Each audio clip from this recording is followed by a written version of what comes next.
Hi hello नमस्ते राम राम, कैसे हैं आप सब। आई होप आप सब लोग ठीक होंगे और हम कोशिश कर रहे हैं ठीक रहने की। आपको मेरा थोबड़ा देख के पता चल ही रहा होगा कि थोड़ा सा स्ट्रगल का टाइम है। स्ट्रगल इन द सेंस, मैं फिर से कह रही हूँ, मैं कोर्ट कचहरी पुलिस चौकी इन सब के चक्कर से परेशान नहीं हूँ।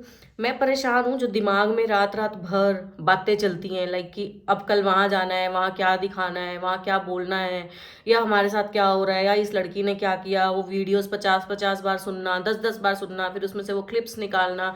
मतलब वापस हम 6 महीने बैक वाले टॉर्चर में जा रहे हैं। अगर आप मेरी आंखें देखो तो मैं आज भी सो नहीं पाई हूँ।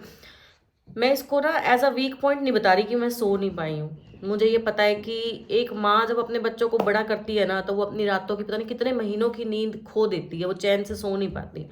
आज हम बच्चों का वक्त है कि हम अपनी उस माँ के लिए अपनी नींदें खराब कर रहे हैं, तो हमें इसमें कोई भी प्रॉब्लम नहीं है। मैं कह रही हूँ कि अगर कोई केस लग भी जाता है ना, मुझे जेल भी जाना पड़ेगा, मैं जमानत करा लूंगी, मैं जेल चली जाऊंगी। मैं अपनी माँ को ऐसे तिल तिल मरते हुए इस औरत के हाथ में नहीं छोड़ूंगी। जैसा कि हमने आपको बताया था कि हमें महिला थाने में बुलाया गया है, तो मैं आपको दिखाती हूँ। मतलब आप कहोगे इतनी सीरियस बात चल रही है और उसके बीच में क्या दिखा रही है। देखो मैं आपको दिखाती हूँ। हमारी बातें टुक्की भी कितनी ध्यान से सुन रही है। इसको ऐसा लग रहा है कि पता नहीं किससे बात कर रही है। क्या हुआ टुक्की? तो मैं अब आपसे सीरियस बात कर रही हूँ। हम लोगों को महिला थाने में बुलाया गया और पहले तो मैं बता दूं कि उसको सबसे बड़ी प्रॉब्लम्स हैं उसकी फैमिली को, और उसकी कि उसको सोशल मीडिया पे वायरल किया जा रहा है। तो भाई एज सच तो मेरे कोई व्यूज़ भी नहीं आ रहे हैं, और जो थोड़े बहुत आ रहे हैं, एक सेकेंड कॉल आ रहा है, जो थोड़े बहुत आ रहे हैं वो हमें दिल से सपोर्ट कर रहे हैं। जो थोड़े भी आ रहे हैं ना, मेरे लिए वो भी बहुत है। कहाँ मैं अकेली हूँ, कहाँ मेरे साथ 2-3 हज़ार लोगों की अब सपोर्ट है, प्रेयर्स हैं, ब्लेसिंग्स हैं। एटलीस्ट भगवान किसी की तो सुनेंगे। मुझे कोई डर नहीं है। मैं आपका कोई वीडियो में फेस नहीं रिवील कर रही हूँ, और हो सकता है मैंने एक आधी बार नाम लिया हो, मैं आगे से वो भी नहीं लूंगी। मैं आपका कोई और नाम चेंज कर दूंगी।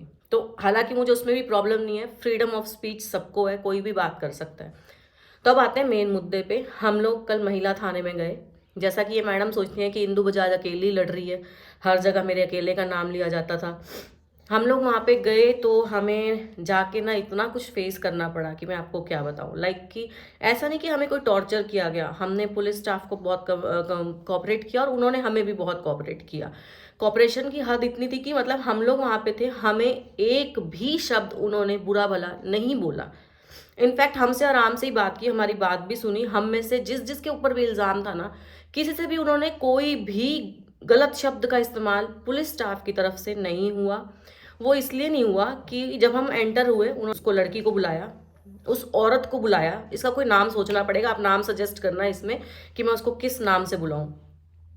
तो उस औरत को बुलाया और उस औरत से पूछा कि हाँ जी बताओ आपकी क्या प्रॉब्लम है। वो अपने इल्ज़ाम लगाती रही। इल्ज़ाम जहाँ उसका बस चल सकता था, उसने क्या लगाया कि हम इसके घर पे, इसने हमें सोशल मीडिया पे वायरल कर दिया है। इल्ज़ाम ये थे कि हम उससे दहेज मांग रहे हैं, शायद यही उसने लिखवाया हुआ था। हालांकि मेरे से एक गलती होगी कि मैंने वो पढ़ी नहीं कंप्लेन। मैं नेक्स्ट टाइम जब जाऊंगी तो मैं उस कंप्लेन को पढ़ूंगी। हमने बड़े आराम से उसको बोलने दिया। मैं एक बार फ़ोन साइलेंट कर लो। हमने बड़े ही आराम से उस औरत को बोलने दिया कि वो क्या बोल रही है। जब वो औरत बोल रही थी ना, उसने कहीं भी दहेज का जिक्र नहीं किया कि हमारे ऊपर दहेज का इल्ज़ाम लगा दिया या कुछ भी। उसने जिक्र ही नहीं किया। उसने जिक्र किया कि मेरे घर पे हम घुसे, हमारा सोशल मीडिया पे वायरल कर दिया, मेरे वीडियोस क्यों चला रही है, ये लोग मेरे को परेशान करते हैं, टॉर्चर करते हैं, मेरे को इन्होंने अकेले हरिद्वार भेज दिया। तो हरिद्वार भेजने की बात, आप मैं आपको ना बातों के ऊपर बात निकली है, मैं तो भूल ही गई थी, मैं बताती हूँ। हमें पता था हमारे भाई की जिस दिन वो होनी है ना, मतलब अस्थियां प्रवाहित करनी है, उस दिन उसका बर्थडे था। बीइंग एज अ सिस्टर मुझे नहीं पता मतलब सब लोग कनेक्ट कर पाएंगे कि नहीं, लेकिन मुझे पता है कि जब आप एक फीमेल से जब बात कर रही होती है, वो ज़रूर समझेगी। भाई की जब अस्थियां विसर्जन करनी का जो डेट फिक्स हुआ, उस दिन उसका बर्थडे था। हमारे में से तो किसी में भी हिम्मत नहीं थी कि हम, आप समझ सकते हो कि मतलब ये सब हरकत कर कैसे समझाऊं। मतलब एक बहन जो भाई के बर्थडे पे केक भेजती है, जो उसे विश करती है, वो बहन उसकी अस्थियां ले जाके प्रवाहित करे, तो उतनी हिम्मत मुझ में तो नहीं थी। तो मुझसे कहा गया, जैसे कि मैं हर चीज में सबके साथ आगे रहती हूँ, मुझसे बोला गया कि तू चली जा, मैंने साफ डिनाई कर दिया कि मैं नहीं जाऊँगी। बड़ी वाली सिस्टर ने भी मना कर दिया, सबने मना कर दिया कि हमसे नहीं हो पाएगा, मतलब बहनें हैं हम कैसे कर सकते हैं। मम्मी को बोला तो मम्मी को सुनता गम में, मम्मी की तबीयत भी ख़राब थी और मम्मी भी नहीं जा सकती थी। तो ये लड़की ना नंबर बनाने के चक्कर में, या हमें नहीं पता कैसे, कहती है चलो मैं चली जाऊँगी। इस औरत ने हमें खुद कहा कि मैं चली जाऊँगी। तो हमें लगा कि चलो ठीक है, पति की अस्थियां विसर्जित करने जा रही है, चले चले जाना चाहिए। हमने अपने बड़ों से पूछा तो बोले कोई बात नहीं। हमारे एक रिश्तेदारी के चाचा जी हैं, वो गए।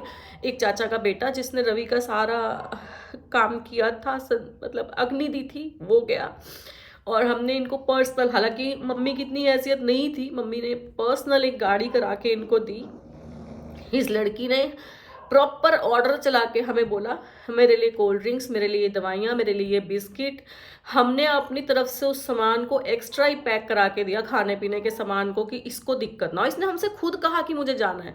हमने कहा ठीक है, तो अपनी मम्मी को साथ ले जा अगर तुझे इतनी। इसने मम्मी को लिए भी मना कर दिया कि मेरी माँ नहीं जाएगी साथ में, तो अकेली रेडी होगी। हमें क्या पता इसके मन में क्या चल रहा है क्या नहीं चल रहा। तो जी ये वहाँ पे निकल गई। फिर हमने जैसे अपने चाचा के बेटे से पूछा कि इसका बिहेवियर कैसा था, तो उसने हमें बताया कि दीदी ये नहीं रोई। मतलब एक मुझे शब्द नहीं मिल रहे, मैं इसके लिए क्या बोलूं। बर्थडे के दिन जो बीवी अपने पति की अस्थियां विसर्जित करने गई है, वो रो नहीं रही। आप मानोगे, आप यकीन करोगे इस चीज को, वो फोनों पे लगी रही है। वहां पे भी एक छोटा फोन ही अपने साथ लेके गई थी मम्मी का, ये उस पे लगी रही है। तो इसने वहां पे इल्जाम लगाया कि हमने इसको अकेले भेज दिया। वो हमारा रब जानता है, या वो तू जानती है, और या हमारे भाई की आत्मा जानती है कि तू क्यों गई और हम क्यों नहीं गए। हमें इस चीज में सफाई देने की कोई जरूरत नहीं है। तो अभी इमोशनल नहीं होंगे, आगे बढ़ते हैं। इसने इल्जाम हम पे लगाया कि हम जब वहां पे गए, अच्छा इनका सबसे बड़ा इल्जाम ये था कि ये तो हर चीज की वीडियोस बना लेते हैं, हमारे पास सबूत नहीं होते, ये वीडियोस बना लेते। तो भाई अगर हम वीडियोस ना बनाते तो हम तो आज फंस गए थे। जो हमारी तरफ से गवाही देता वो भाई तो जा चुका था। वीडियोस बनाओ, वीडियोस आपके प्रूफ में काम आएंगे। जहां कहीं भी आपको ऐसी सिचुएशन दिखती है, अपने हक के लिए आवाज उठाने के लिए आपको ये वीडियोस, ये रिकॉर्डिंग्स करना बहुत जरूरी है। नहीं तो आज हमारी पूरी फैमिली दहेज के उसमें फंस चुकी होती। तो जी हाँ, इसने जो इल्जाम लगाने थे लगाए। दहेज का इसने कहीं कोई नाम नहीं लिया, एप्लीकेशन में था लेकिन इसने कोई नाम नहीं लिया वहां पे। इसकी बात सुन ली तो सामने जो मैम थी, मतलब अच्छी मुझे लगी कि सुलझी हुई थी। उन्होंने पहले इसकी सुनी, मैंने उनको सिर्फ इतना बोला, मैम ये बोल रही थी, हम में से कोई बीच में नहीं बोला। अब रिक्वेस्ट है, मैं आपको जो दिखाऊंगी वो इनमें से कोई ना बोले। मैंने अपने आईपैड्स में से जितनी वीडियोस थी, जो भी मैंने यहाँ पे भी शेयर नहीं की है, थोड़ी बहुत मैं अब करूँगी धीरे धीरे, वो उनको सुनाई। उन्होंने चुपचाप हमारी सुनी वीडियोस, हमें कुछ नहीं बोला। फिर उन्होंने वो एप्लीकेशन को दोबारा पढ़ा जो इसने दी थी। फिर उन्होंने दूसरा आरोप उठाया कि चलो आप, उन्होंने साफ बोला कि इसकी इस एप्लीकेशन से तो हमें लग रहा है कि ये प्रॉपर्टी के लिए है, तो प्रॉपर्टी का हमारे यहाँ पे कोई वो नहीं होता सॉल्यूशन, उसके लिए आपको कोर्ट जाना पड़ेगा। उन्होंने उस औरत को ये बात बोल दी। सेकंड इशू आया कि इसने हमारे घर के मेल्स पे, आदमियों पे छेड़खानी का आरोप लगाया, जो एक निहायत ही घटिया औरत। ऐसी औरतों को समाज में क्या कहते हैं उसको आप समझ जाना। ऐसी औरतों के पास जब और कोई रास्ता नहीं बचता, उनके पास सिर्फ और सिर्फ एक रास्ता बचता है, वो अपनी इज्जत भी उछाल देती हैं, दूसरों की इज्जत भी उछाल देती हैं। उन्होंने हमारे भाइयों पे, हमारे बाप जैसे रिश्तेदारों पे एक ही इल्ज़ाम लगाया, छेड़खानी का। वो रिश्तेदार जो भाई की डेथ से लेकर के आज तक इसके पति के इलाज के लिए पैसे देते रहे, बेटा बेटा करके हमेशा यही बोला कि जैसे हमारे लिए इंदू है, जैसे हमारे लिए डेजी है, जैसे हमारे लिए अंजना है, वैसे ये है। इसको एक बार इस परेशानी से निकालते हैं और उसके बाद बात करेंगे। वो मतलब आदमी जिन्होंने एक बार के लिए हमें बेशक धमका दिया हो, लेकिन इसको कभी कुछ नहीं कहा। उस औरत ने, उस घटिया औरत ने हमारे घर के बाप जैसे रिश्तेदारों पे, जो हमारे घर की, मैं कहती हूँ कि बाप के जाने के बाद बाप से भी ज्यादा उन्होंने हम लोगों को संभाला, उनके ऊपर इस औरत ने छेड़खानी का इल्जाम लगा दिया। डूब मरने वाली बात है। आप सब लोग जितने भी ये वीडियोस देख रहे हैं, उसकी इस हरकत से सिर्फ इस बात का आइडिया लगा लेना वो किस कैटेगरी की औरत है, किस हद तक गिर जाने वाली औरत है। लानत है तेरे औरत होने पे भी कि तू अपने औरत होने का नाजायज फायदा उठा रही है। हालांकि हमें इस चीज के ऊपर भी पुलिस वालों ने पूरा कोऑपरेट किया, उन्होंने हमें कुछ भी नहीं कहा। हो सकता है उन्हें हमारे बिहेवियर से, उन्हें हमारे साथ गए हुए लोगों से और हमारे आराम से बात करने के तरीके से, हमारे वीडियो से उन्हें साफ पता चल रहा था। लेकिन क्योंकि कंप्लेंट उस घटिया औरत की तरफ से थी तो वो लोगों को थोड़ा बहुत एक्शन लेना ज़रूरी था। उन्होंने हमसे कोई गलत तरीके से बात नहीं की। इनफैक्ट उसके साथ आई हुई औरतों ने हमारे साथ इतनी बदतमीजी से बात की। हमारे को जब टाइम दिया गया कि आप बाहर जाके 10 मिनट वेट करो, उन औरतों ने जाहिलों की तरह, गंवारों की तरह गंदी गंदी गालियां निकाली। हम अंदर आए, हमने मैम को बोला, मैम ये ऐसे ऐसे बदतमीजी से बात कर रहे हैं। मैम ने जाके उनको धमकाया, उनको अच्छे से समझाया कि पड़ोसी हो, तुम्हें कहानी का पता नहीं है और बीच में टांग अड़ाने आ गए हो। मैम ने हमें पूरा कोऑपरेट किया। हमने भी मैम को यही कहा, मैम अगर इन चीज़ों में ये जरा सा भी सच है, ट्रस्ट मी, हम सब आपको पूरी तरह से कोऑपरेट करेंगे, हमारी तरफ से आपको कोई इश्यू नहीं मिलेगा। लेकिन आपको भी दिक्कत, उन्होंने बोला कि मतलब हमारे पास जब कंप्लेंट्स आती है हम समझ जाते हैं सामने वाला कैसा है और क्या है, तो हमारे ऊपर उन्होंने कोई प्रेशर नहीं बनाया। उन्होंने बड़ी आराम से हमारी भी बात सुनी और हमें लास्ट में यही बोला कि आप लोगों को मैं नेक्स्ट तारीख दे रही हूँ, इस तारीख तक अगर आप लोगों को कोई समझौता हो जाता है तो ठीक है, नहीं होता तो हम 20 तारीख को देखते हैं। हमें 20 फेब की नेक्स्ट डेट मिली है कि हमें क्या करना है। उन्होंने बोला कि जो प्रॉपर्टी का जो इसका मैटर लग रहा है सारा हमें पढ़ने के बाद कि इसको प्रॉपर्टी में पार्ट चाहिए, तो उसके लिए इसको कोर्ट जाना पड़ेगा। बाकी जो इसने छेड़खानी और ऑल दैट का मुकदमा डाला है तो उसके लिए हम बात करेंगे कि आगे फर्दर क्या करना है। तो जी दोनों तरफ के, अच्छा उनके लोग अपनी बेटी के साथ खड़े हैं, उनकी खुद की बेटी उनके मुंह पे सामने वाले आदमी पे इल्ज़ाम लगा रही है छेड़खानी का, उसके घर के चुपचाप खड़े हैं। आप मानोगे, आप ट्रस्ट करोगे इस चीज़ को? हमारे घर की औरतों को कोई ऐसे कह के देख ले, हमारे घर के आदमी तो फाड़ देंगे। फिर तुम लोग 10 साल तक कैसे चुप रहे भाई? चौकी में भी तुम लोग चुप रहे और फिर इल्ज़ाम लगाने के बाद तुम लोग समझौते के लिए भी आ गए। तो जी लास्ट में वही समझौते वाली बात, हमारे पास डिमांड फिर से पैसों की आई है। अब हम सब फैमिली मेंबर्स ने मिल के डिसाइड किया है। पहले मेरे जो बाप जैसे जो है हमारे घर के बड़े हैं, उन्होंने ये कहा था कि कोई बात नहीं, जितना हमसे हो पाएगा हम इसके लिए कर देंगे। लेकिन कल जब इसने उनकी इज्जत के साथ भी खिलवाड़ किया है तो पहले तो वो पीछे रह के हमें सपोर्ट करते हैं, अब वो फ्रंट फुट पे आ गए। उन्होंने साफ कहा है कि इस हैरेसमेंट का बदला अब हैरेसमेंट से होगा, हम इसके आगे नहीं झुकेंगे। अब जो बात होगी वो कोर्ट में होगी, कोई पंचायत नहीं होगी। तो मैडम सो कॉल्ड औरत जो तू है नहीं, अब हमारी तरफ से कोई पंचायत नहीं होगी। उसके बाद जी मैं थक हार के घर पे आती हूँ। मैं पूरा पूरा दिन अपनी बेटी को नहीं संभाल रही हूँ। मैं मम्मी को छोड़ के, सिस्टर को छोड़ के, खाना मैंने सिस्टर के यहाँ पे खाया, घर आती हूँ। घर अभी मैंने एंटर नहीं किया क्योंकि ना हम लोग कोर्ट वोट चले गए थे सिस्टर के साथ। थोड़े बहुत और काम है, जो स्टेप्स हम ले रहे हैं वो मैं यहाँ शेयर नहीं कर सकती हूँ। हम लोग गए और वहाँ पे जाके हमें, घर अभी मैं पहुँची थी तो मेरे पास कॉल आ गया मम्मी के घर के पास वाले पुलिस स्टेशन से कि आपके खिलाफ़ ऐसे ऐसे कंप्लेन है तो आप आ जाइए। तो उनको मैंने बोला कि सर आप एक बार मुझे बताओ कंप्लेन क्या। उन्होंने कहा कि 2 पेजेस की कंप्लेन है, लेकिन मैं आपको शॉर्ट में बता देता हूँ। कंप्लेन इतनी सी है कि कंप्लेन ये है कि आप लोगों ने इसको मारपीट के घर से निकाला है। तो मैंने कहा सर ये तो खुद डीएसपी सर के आगे बयान लिख के दे के आई है कि मैं उनके घर पर नहीं जाऊँगी, क्योंकि हम लोगों ने ऐसे ग्रुप बना के सीसीटीवी फुटेज वीडियो भी डाला है मैंने, जो आप लोगों ने देखा ही है कि ये लोग हमारे घर पे घुसे थे, पता नहीं इनकी मंशा क्या थी। तो सर बोले कोई बात नहीं, जो भी है आप आके एक बार बयान लिखवा देना और हम उनको भी बुला लेंगे।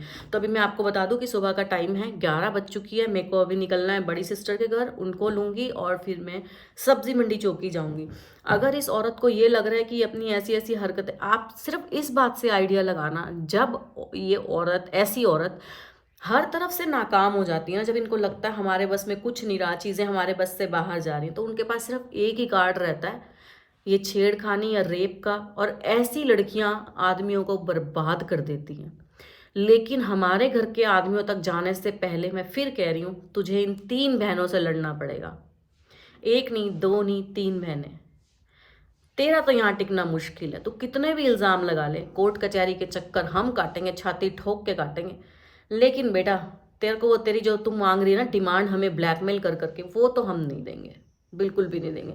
भाई हमारा तो ले गई, वो हमारी गलती थी कि हमने अपने भाई को समझा नहीं, अपने भाई के प्यार को समझा नहीं। वो रोता था, हम सोचते थे आपस का कलेश है। तूने हमारे भाई को तो खा लिया, लेकिन अब तुझे मैं अपनी माँ और हमारे घर के और बाकी आदमी नहीं खाने दूंगी। किसी मर्जी चौकी थाने में बुला ले। मैं कह रही हूँ आज ऑन कैमरा तू मेरे पे कोई ऐसी वो करवा दे, मैं जेल चली जाऊं, कसम से, डॉल की कसम, मेरी बेटी की कसम, मैं जेल जाने से भी नहीं डरती। मैं इस हद तक पत्थर हो गई हूँ अब। मैं चाहती हूँ तू छेड़े, मैं चाहती हूँ तू करे हमारे ऊपर, तू अपनी औकात दिखाए, लोगों को साफ दिख रहा है, लोग समझ जाएंगे मेरा ये वीडियो डालते ही कि तू किस लेवल की औरत है और तेरे घर के किस लेवल के हैं। हमारे घर पे अगर ये बात उठ भी जाए ना तो उसको ये कहते हैं कि नहीं ये गलत है। जिन पे इसने आरोप लगाया है ना, उन्होंने लॉयर की 2-3 बातें ये कह के मना कर दी थी कि नहीं, हम झूठ का सहारा नहीं लेंगे, हम सच के साथ चलेंगे। और आज उनको एहसास हो गया होगा तेरी जैसी घटिया औरतें अपनी पैसों के लिए, अपनी इज्जत के साथ कुछ भी कर सकती हैं। लानत है तेरे औरत होने पे। तेरे को जवाब सिर्फ कोर्ट में मिलेगा। हम तेरे साथ कोई समझौता नहीं करेंगे। आज अगर समझौता हो गया ना, तेरे जैसी हर औरत को शय मिल जाएगी कि जल्द, बहुत ईजी है, दूसरों की इज्जत उछालो और पैसे ले जाओ। एक आना नहीं मिलेगा, जो मिलेगा वो कोर्ट से मिलेगा। 50 गज का घर है, 50 गज के घर में से मेरे भाई के इससे 10 गज आता है।